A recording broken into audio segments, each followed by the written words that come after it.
So think about it, when I say suffering, people cringe. That's the one word, whenever I post about it, people cringe. You won't come out of this. You're not smart enough. You're not bright enough. You waited too late. You should have started younger. Those are the kind of voices that we all live with every night. I lay down at night, I hear the voices. Those voices are the kind of voices that stop you from buying into your own life. We talk about faith for bad times, but you also need faith in good times to silence the voices that keep saying you'll never make it. It's not about suffering how people may look at suffering. Like you have to just go to a place that just every day of your life is suffering.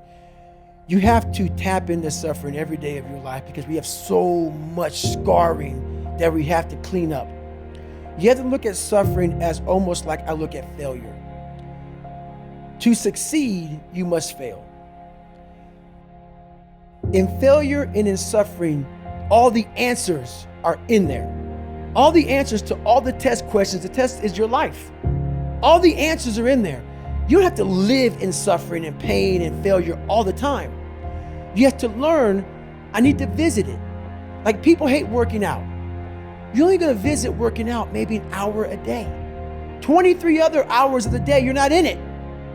But how you become in shape is you must visit suffering, visit working out 1 hour a day.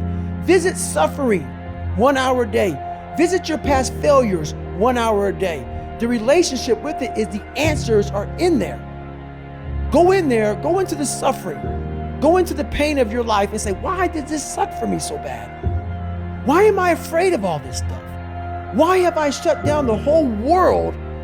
I guarantee I'll tell you why you shut down the whole world. It's in these nooks of the suffering within your brain, in the scarring, are all the answers to why you are on the couch feeling sorry for yourself. They lie within the scars.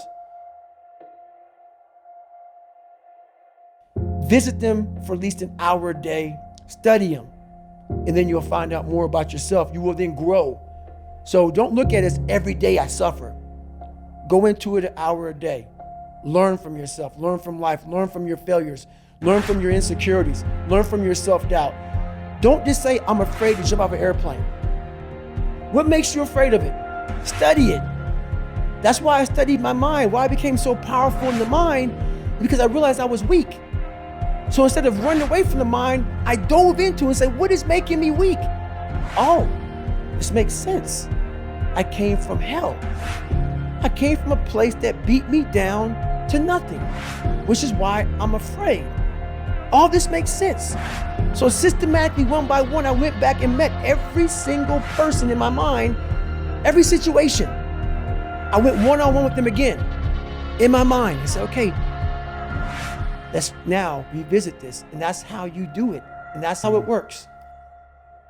I know you're tired. I know your arms are aching. I know your mind is frustrated. I know you feel like it's not fair. I know you feel like throwing up your hand. I know you feel like everybody else got something that you didn't get. And you're depressed, and you lost loved ones, and you've been through heartaches, and it's not the best time in your life. But I pray that God would strengthen you right now in your struggle.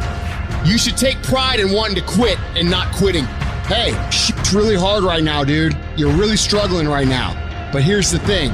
Right now is when everybody else quits. Right now is when everybody else is going to fall behind. Right now is when everybody else decides to do something that's easier or faster or not as hard. And that's what gets you ahead. That's what gets you to have pride. Because those struggles, those feelings, those things that are difficult, they are there to test you. Struggle is a privilege. Hardship is a privilege, because those struggles, those hardships, those things that you face will turn you into an unstoppable motherfucking machine. So if you want to create super high confidence, super high self-esteem, super high momentum, that feeling I'm super powerful, I'm invincible, I'm the fucking man, or I'm the fucking woman, you have to take pride in not quitting when other people are going to quit. You have to take pride in executing your job to the very best of your ability when everything around you is going wrong. That's what gets you out of the storm.